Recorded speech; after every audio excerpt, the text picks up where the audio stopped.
Women of Reddit, what's something important you think men really don't understand about being a woman? Pads don't literally attach to your V. And period pads are not the same as bladder pads. I have seen women post about their SOS making that mistake. I'm a woman and I don't know what bladder pads are, Lord help me. Just asked my husband where he thinks pads go and he confidently said the wings stick to your thighs. They really have no clue. God forbid he'd have to teach our future daughter these things. How often we are called a BCH for turning down someone's advances. Or a E, which I've never understood. Or just how scary it can be to be hit on by a stranger. How will he react when I turn him down? Will I get a polite I understand or is he going to literally murder me? Yup, I mentioned this in a longer answer above. But when men hit on me in public and I calmly, neutrally decline their advances, over 90% of the time their reaction is anger, sometimes accompanied by threats, or following me, it is just not fair. How scary it is every time you go out at night alone, whether it's walking to your car or getting gas. How expensive bras are. The first bra I've ever had that's been fully supportive was $105. My others, that don't do shit, are $30.60. What's with the luxury tax on tampons and pads? How are those luxuries? How are those considered luxuries? But condoms aren't. People aren't gonna stop having sex. But there is no easy way at all out of your period. Plus the ruined clothes and sheets. Oh, and I can't forget about my chronic back pain from 10% of my body weight being on my chest. r/abra that fits for you ladies that haven't seen it. Finding a good fitting bra is hard when you haven't been measured correctly. Measure yourself and see. My most expensive bra is $125. My best fitting bra was ordered from Poland. Yes, mine is from France. Victoria's Secret told me I was a 32DD, turns out I'm a 32F. Makes a lot more sense. OMG you poor thing. That is a lot of weight to be hauling. Glad you found the right supplier. You're not your mom. You can cook and clean. Your balls will not automatically shrivel up. Yes, if you live here, eat half the food, take half the showers, weigh half the clothes. You should be helping out. The home is not strictly the woman's domain like you're just a guest there. I don't call it helping either. My ex got drunk on my birthday and forgot about it. Then later when I told him I was upset, he tried to say that he vacuumed and cooked me dinner, scrambled eggs, and that he'd done that to make my day special. No, dude, cooking and doing chores does not get you extra brownie points. That's the minimum that you should be doing as a roommate partner.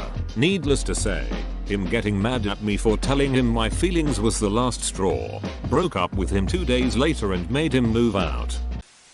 Period cramps and how painful they can be. Some days I'm literally writhing on the couch from the pain and not even ibuprofen or ice can help.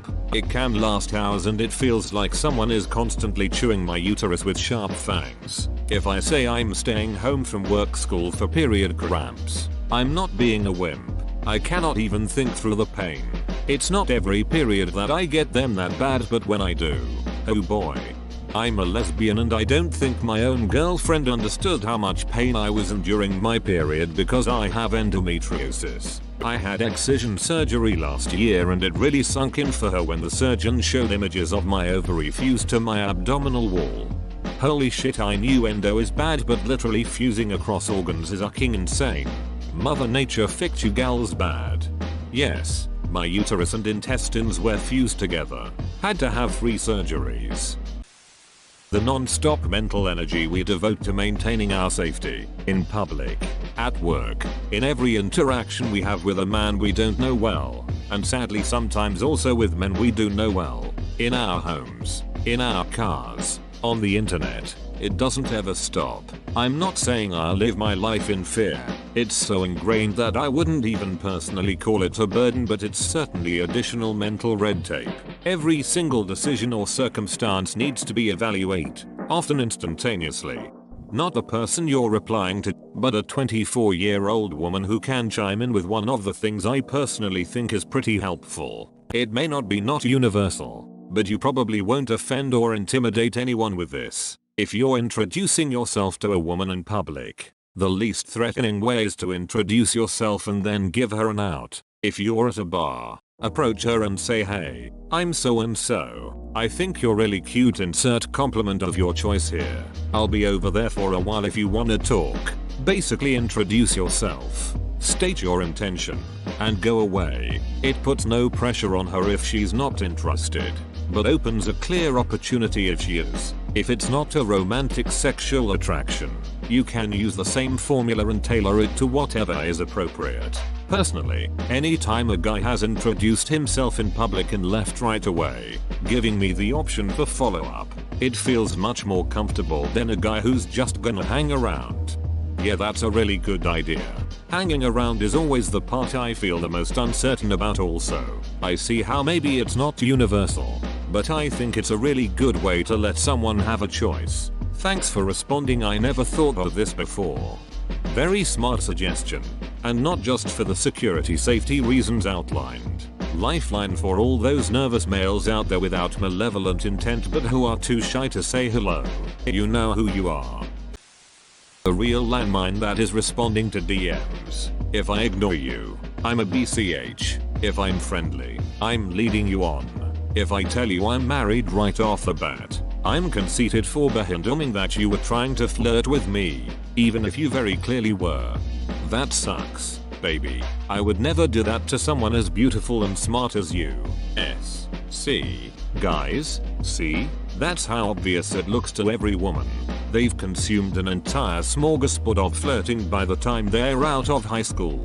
They know what you're doing. Fucking stop it. This is so true. Wait, why are people DMing you to begin with? Is that legitimately something random Redditors do? If so, that's fucking weird. It's like walking up to a stranger and trying to strike up a conversation without any prompting.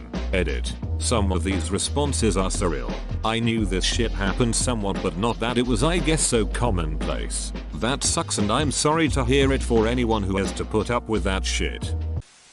We are not all the same. We have different opinions and taste. I met a lot of men over the years that think that we are all kind of similar. Women are like this, women like that. No. For example, some women like shopping, other don't. If we tried to know each other's as persons, things would be a lot better. I get so fucking mad when I hear the stereotype women are bad with money. Why no, dipshits? Some women can't budget and some can. I feel that this stereotype doesn't apply in Asia, but I have heard of it a lot, and it was said to me even by women. The one that gets me every time is, "How are you that good with directions?" Women usually get lost. From what I understand in several Asian households, I know for Koreans and the husbands hand their paychecks to their wives and the wives handle the household finances. Walking alone in the dark and being yelled at by a group of men. Doesn't have to be in the dark, and doesn't have to be yelling, just staring or walking behind. Or followed in a car. In my college years I had someone follow me on side streets. My car couldn't handle the freeway, so I took a long route home, for almost 20 miles. Instead of going home, I parked in the police station down the street from my house and the guy following me drove away. One of the scariest nights of my life. Or walking alone and having a man follow you. The pill isn't just to prevent pregnancy, it makes your periods more manageable. Some of us bleed heavily enough to be anemic without it. Me, I am one of those. I used to pass out from bloodless and pain every month and just thought it was normal. You should get checked for endometriosis if you haven't already. 1 out of 10 women have it. So it's stupidly common, but 1, it's a women's illness, and 2, it's connected to menstruation, meaning it's easier to tell women that's normal. Take a painkiller and suck it up.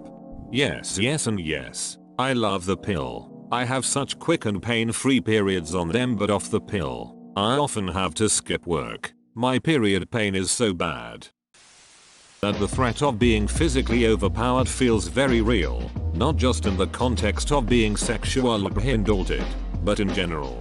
The lingering feeling that if this dude really wanted to, he could kill me with his bare hands. I guess this could be gender non-specific, but being generally on edge and female doesn't help with the sizing people up in case they try to lunge at me or something issue. Just being smaller than anyone sort of puts me on edge, and I've heard from other women they have similar thoughts. I encourage every woman to try Brazilian Jiu-Jitsu. It's not a miracle pill that will make you invincible, but it's the only martial art that gives the smaller, weaker person a real shot at not just surviving a violent attack but subduing their attacker. I've been training for around 2 years and have gotten my behind kicked by women plenty of times. I've also seen a lot of beginner men with fragile egos quit because they've gotten choked out by women smaller than them.